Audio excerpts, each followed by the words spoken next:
Hey there, lovely listener. Just a quick note before we start. Today's episode of Separate Bathrooms contains discussion of miscarriage and fertility issues. If listening to the topic raises any issues for you, we've included links and phone numbers for support in the description of this episode. The relax word, the R word, is a really big one that gets thrown around a lot. And I think there is definitely this presumption that, your success came because you finally relaxed. And that puts a lot of, negativity and diminishes that person. And that can be quite tricky. And again, they're well-meaning comments.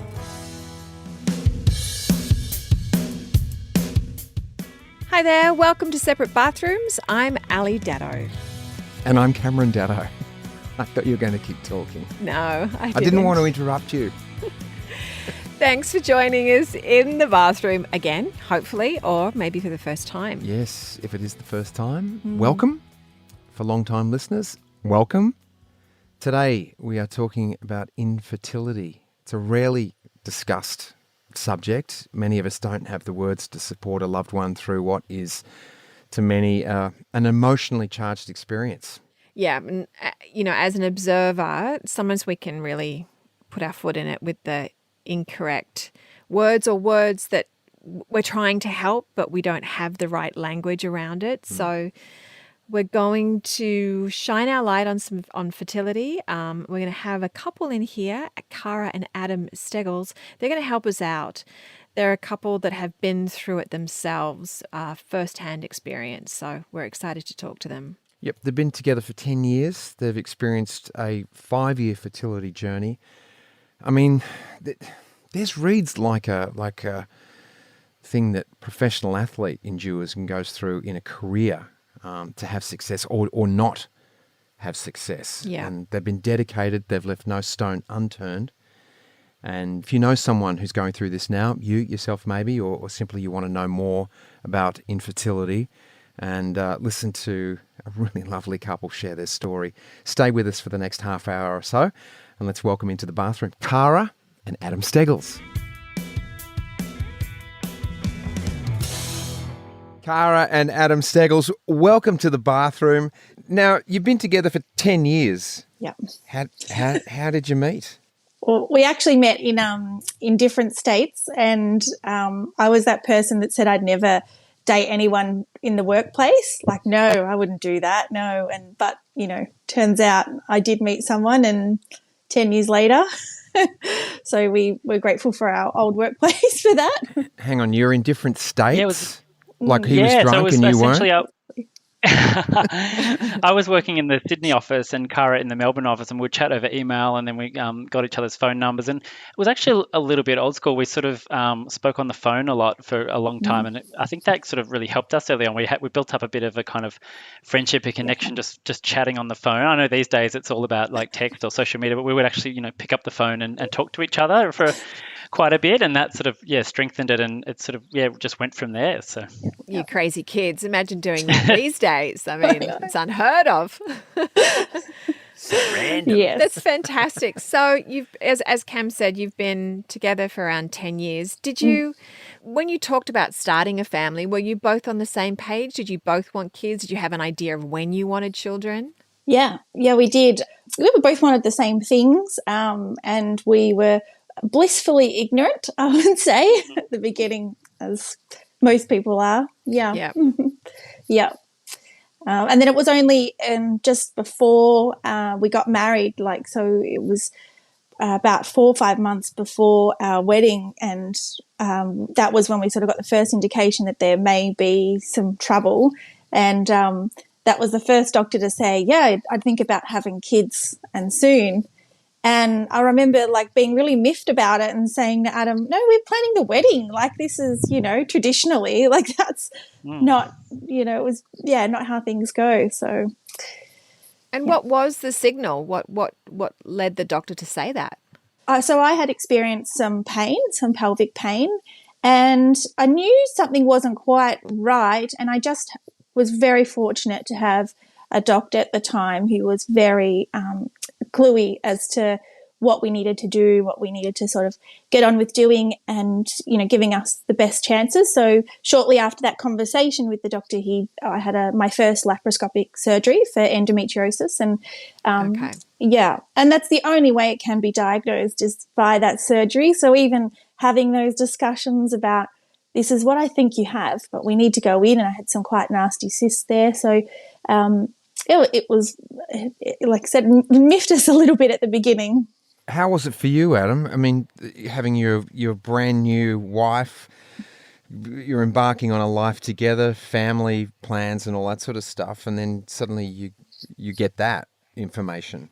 Yeah, I think it was a little bit of a shock, and more just a bit of a shock of the unknown. I hadn't really known about endometriosis. I think I'd heard the term, but I didn't. Yeah, so it was a bit of a kind of almost a bit naive, going, well, what does this all mean? So maybe at first the shock didn't fully wear in, because I was a bit like, hang on, what is this condition? What does it actually mean? And I sort of was told that it can cause issues with fertility and things like that. So I did think, yep, definitely a spanner in the works, and more just wanting to find out a bit more info. I like to kind of do a bit of research. So it kind of started with finding out what it's about. But yeah, it definitely came as a bit of a surprise, yeah. You talk about the surgery. Say that again. The laparoscopic surgery. Laparoscopic. Yeah. What is that? Yeah. So that's where no doctor, but essentially they inflate the belly, and then they can go into the belly, and so they get a better view of what's going on, and they can laparoscopic. So it's not a large scar, but it is certainly 5 holes in. So it's quite invasive. I'll admit, I think because at the start we were so optimistic that we didn't really think too much about that first one. Yeah. We thought, oh yeah, it's gone, and that's great, and we'll move on with things. And and I went on to have 2 more of those after that. So those last 2 were definitely taken of a different. There was definitely a lot more a serious thought about this. This is all for our future family. Whereas I think the first time we were just very optimistic. Yeah, very sweetly naive that this was a solution to, pain, and we wouldn't have any fertility issues, and we'd be okay, and we'd give us some time. So your doctor was already thinking about fertility for you, knowing that you had because it can be, not always, but it can be a real issue for fertility, endometriosis, right? Yes, yeah. It can also be silent as well. So that's there are doctors that recommend to women to have that surgery and that procedure, and some people say, but I don't have pain and I don't have other symptoms, and yet they found endometriosis. So it's and they're still learning about it. It's just one of those conditions that they still are. It's an inflammatory condition, the doctors can only presume that later it was a large part responsible for the miscarriages and loss that we, went on to have as well. Yeah. Yeah. There's like a list here of the things that you have been through. 7 embryo transfers via 3 rounds of IVS, ICS, I'm not sure what that is. So I'll ask you about that. 3 clinics, 3 doctors. And then, of course, you've got your loads of acupuncture, meditation, kinesiology, DNCs, and of course lots of tests and trials and loss in between. How many years is all of that kind of medical stuff that you went through? Many years was that? That was 5 good years. I mean, 4 of that very consistent, very, very consistent. Yeah. And how do you stay motivated through all that? Yeah, it's really tough. It is really tough. It's really normal to question, any big decision that you're making, but especially when there's hurdles in your way. And I think doing physical things was equally important as looking after ourselves mentally as well. So because you feel so out of control in trying to create your own family, doing those things also give you a sense of control as well. So, yeah. And I think also we're both reasonably optimistic people, which help. But for me, it was every time we sort of tried something different, there was maybe, and sometimes this can be frustrating for people going through this because there's often always something to tweak where they say, well, next time we'll try this medication, or we'll try, the doctors might recommend something else. So I think for me, I was optimistic that, okay, well, this time we're tweaking it slightly, so maybe it'll work. It wasn't like we were just kind of doing the exact same treatment over and over again and failing. It was, okay, well, maybe we'll try this or that. So that helped me personally, because I was able to sort of think, okay, well, we're doing something slightly different this time. Maybe that'll work, so that, I think that helped a bit. And we saw 3 clinics and 3 IVF doctors, and they all were very much learning from each cycle, which is really difficult concept, because when you're so desperate for a child, you just want it to work on that go. But they are really learning from when it doesn't work or it partially works, whatever it may be. So is there consistency to what they're doing, or is it different with every case? It's definitely different. There are still things we hear throughout the infertility community that someone will say, my doctor's trying this or that, and you go, oh, I haven't heard that before. So it's definitely very different, yeah. Cara, I've heard only a little bit, of friends that have gone through infertility themselves, and the physical toll that it takes on your body is enormous. But my question's actually for Adam. How was that for you, watching your wife go through that? It can be hard, I guess, for a few things, because it's hard to, because I'm not feeling it myself physically, understand it completely, but also hard that I'm not sort of feeling any physical sort of symptoms, and it's, feel a bit, upset for Cara that she had to go through all of this stuff, and just seeing like the injections and medications and especially as well the lapro surgeries. They're, like as Cara was saying, quite invasive and take a bit of recovery. So I mean, it's not kind of what you want to see your wife going through. So that was definitely difficult to sort of have to sort of watch us go through all of that. Yeah. Was there support available for you, Adam? Yeah, I'd say there is. I have a good support network of friends, and I look after myself in the way of I like to play soccer and do things to keep myself busy, and a lot of support from Cara as well. Even though she's always going through a lot of the physical stuff, I felt really supported through Cara. She was, she was really great through the whole thing. If it wasn't for Cara, I would have been probably in a much worse spot. So it's kind of, she was bearing the brunt of most of the stuff, but also probably supporting me a lot through it. Actually, yeah. Wow.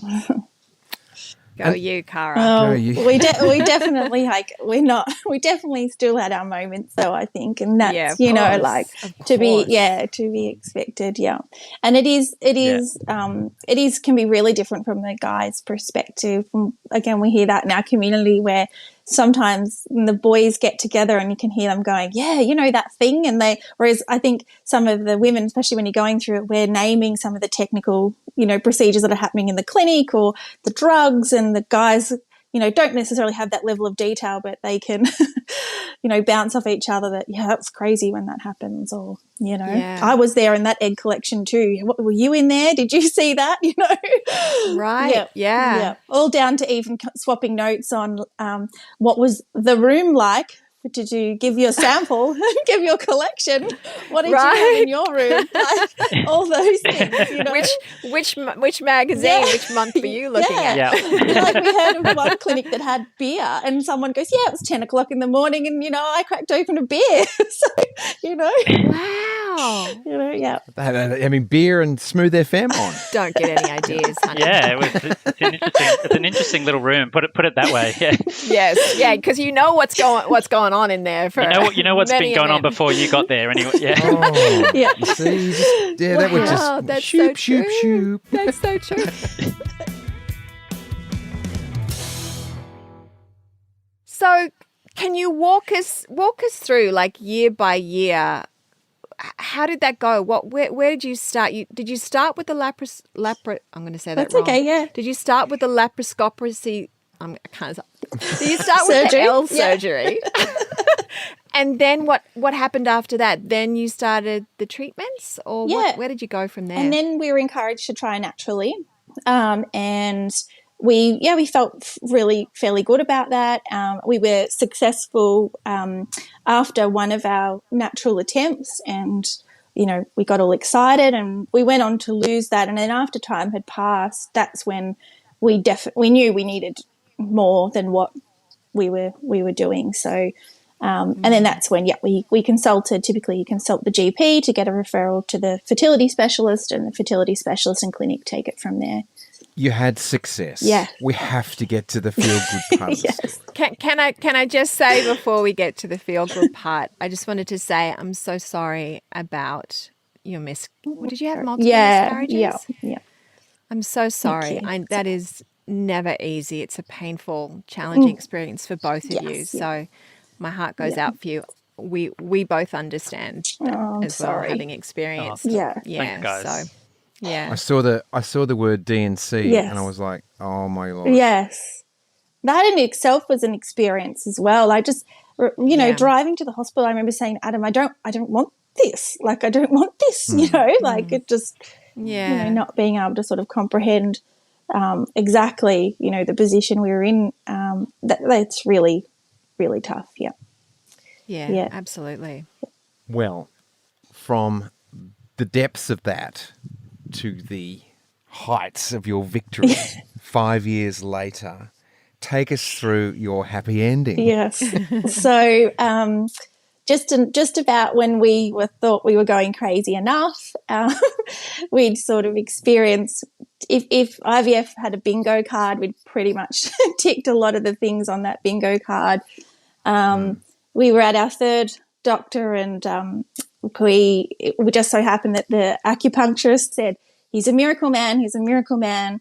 And, with one go with him, he was the miracle man we needed. We had a slight setback at the transfer, actually transferring what then became our daughter Evie.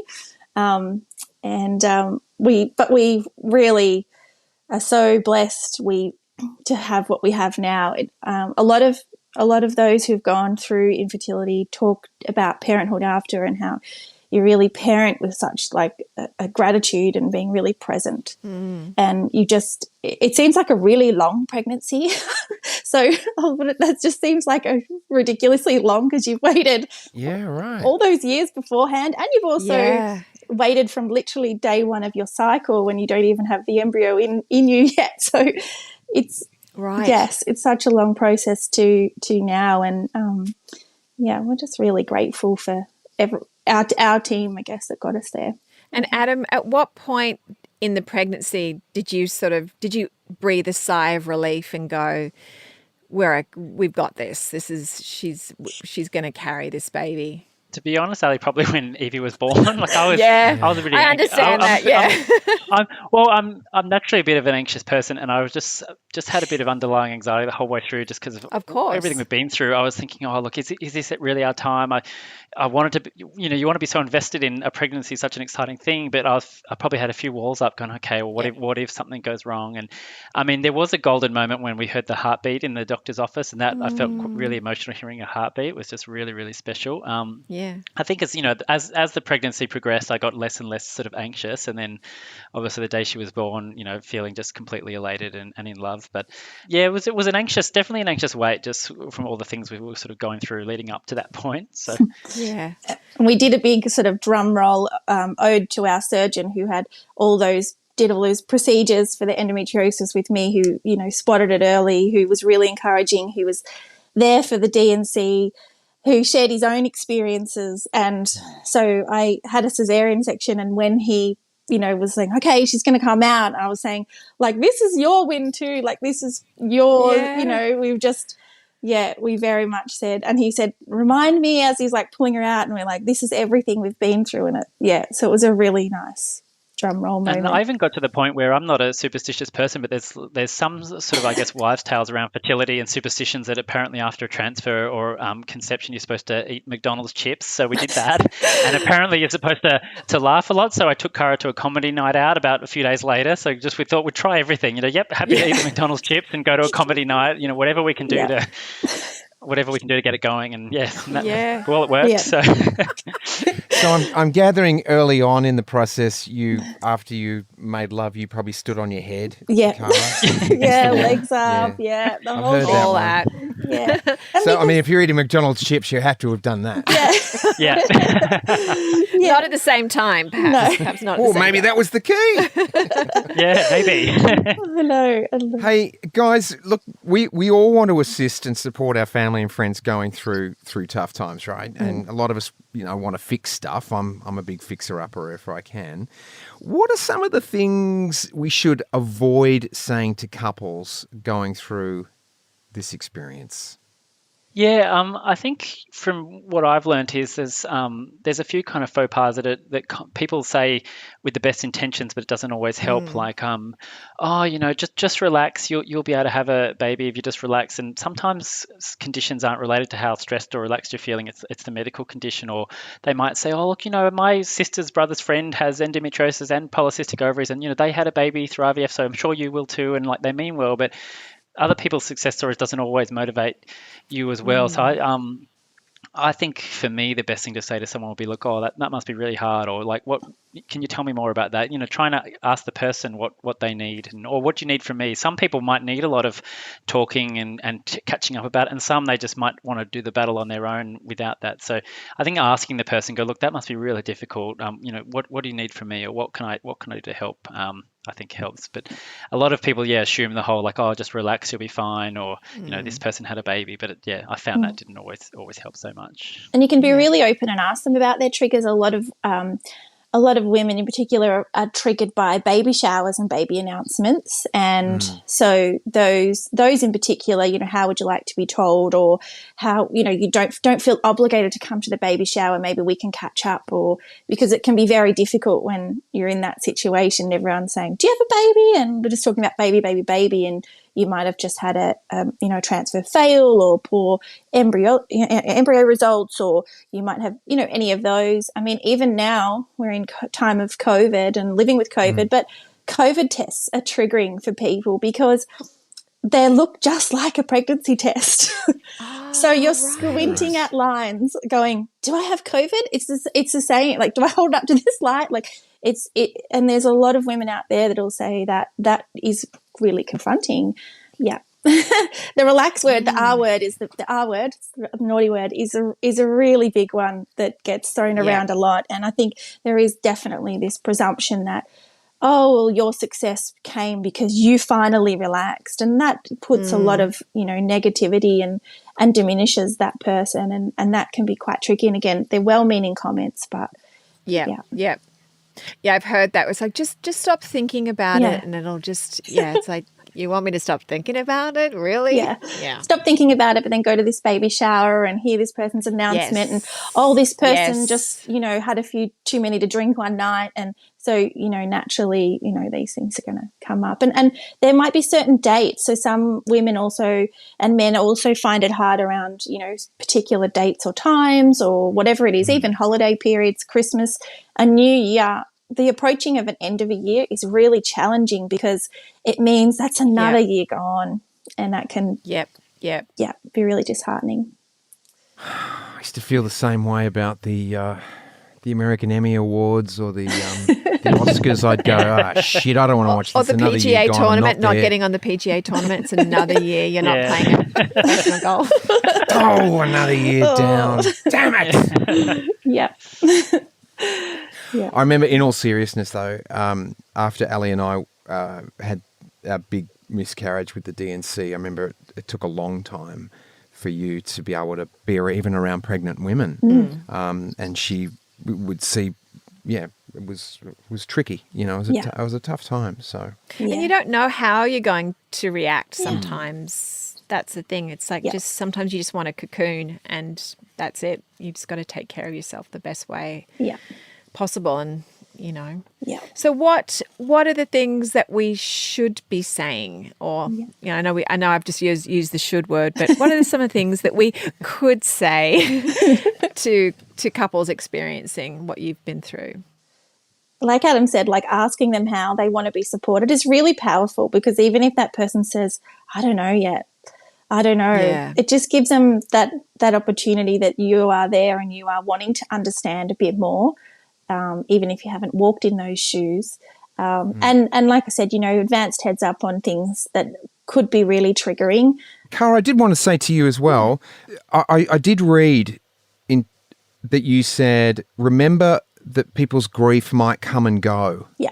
In terms of how to deal and how we can best support. Yeah.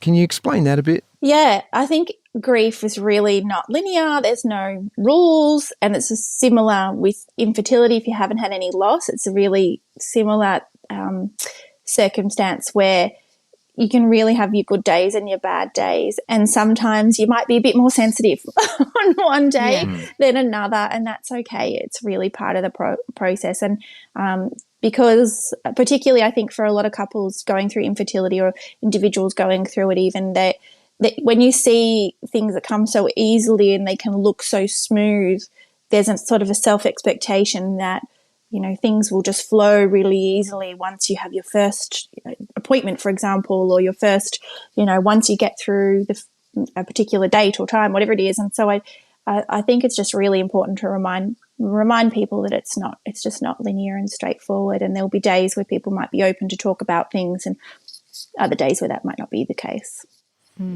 Makes sense. You've both mentioned how you couldn't imagine how we would have survived without TTC, which is something called trying to conceive. Can you tell us who or what or how or what is that? The Trying to Conceive community is a nice little TTC acronym for those who are in that position. I do say to people supporting others that you get bonus points if you know some of these acronyms and words, and the importance of pineapples, which symbolise infertility for a lot of women. And so that really represents just a really more discreet way. Some, you know, the word infertility can be quite confronting for some people. Some feel that once they've conceived, they're no longer infertile, and so they prefer to use TTC, et cetera, et cetera. But the TTC community is the group of people out there that are going through this journey, or they've been through it. For a lot of individuals like ourselves, once you've been through it, it's really hard to forget and put past. And so that's that group of people who open themselves up and are really willing to support others, because there is, for the large amount of people that we speak to anyway, there really is a sense of others wanting to connect with others going through that similar trying to conceive journey. And it could even be a single mum talking to, another woman just about. It might not have to be exactly the same type of treatment and circumstances, but somebody that kind of understands those general feelings, or having someone to go to and say, someone told me to relax today, Yeah.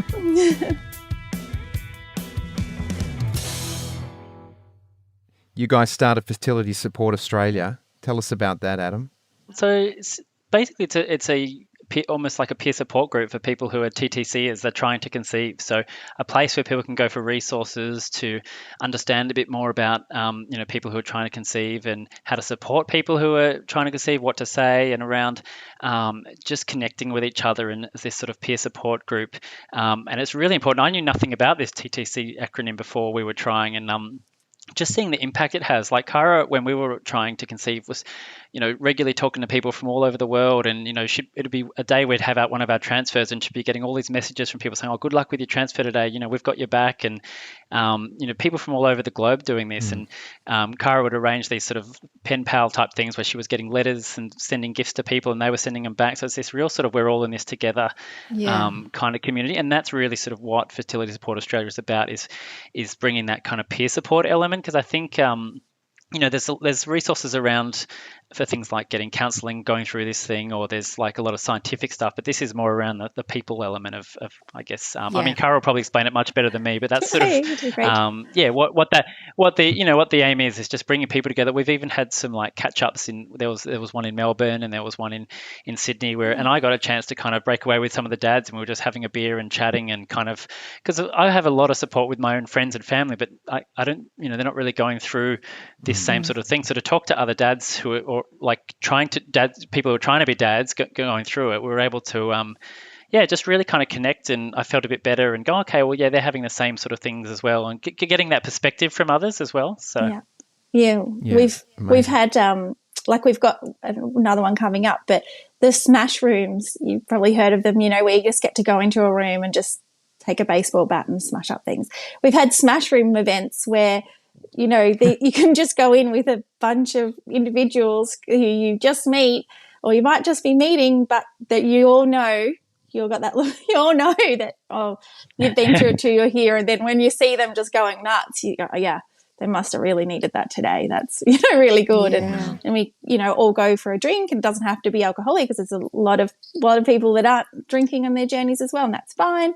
And we just have a general chat. And so those catch ups, or we have individuals who write to us and say, I've been told I have this unique condition. Do you know anybody within the community that I can just connect with and just pen pal email with to talk a bit more about it, or to get some more information? And so it's really connecting people. Some of the clinics do have some of these support groups, but they're run through the clinic, and so there is a certain element of bias there, or it can be hard when people want to change clinics and they feel like they can't move away from that. So really for us, we're not here to interfere with any of what the doctors and the fertility clinics are doing, because they're all doing a great job. We're just here to help, connect and bring everyone together. I think you summed it up great, Adam. Oh, thanks. So, as you said, you are some of the fortunate couples that did manage to conceive your beautiful girl, Evie. How old is she now? She's 2.5. Yeah. Two and a half. And can you just tell us a little bit about her? Yeah. So I think I wrote in the bio that we often laugh that she's just like we thought as her embryo. She was our last embryo, and we would really looked at this little thing like, you're perfect, but you're determined, and you're giving us sleepless nights, and she still does now, and that's really nice for us to have a little laugh about now. But she's really great, and I mentioned before, but I think we really do just take stock often of how lucky we are and what we went through to get her. And the poor thing, she'll probably be sick of us telling her about it when she's older. Like, yeah, Mum, there's like 20 other IVF kids in my class. Don't worry about it. But I'm like, no, but you're really special. She's special to you guys. Yeah. Yeah. So we really. Would you look? I'm sure you get asked this all the time. Would you go through it again? You're actually going to.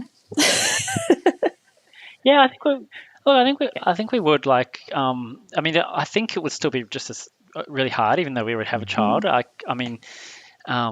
You just have to relax. Yeah, we probably got into a punishment, but yeah, I'd go through it again. Yeah, Sorry, maybe we just relax, Cam, and then everything will work out fine. Yeah.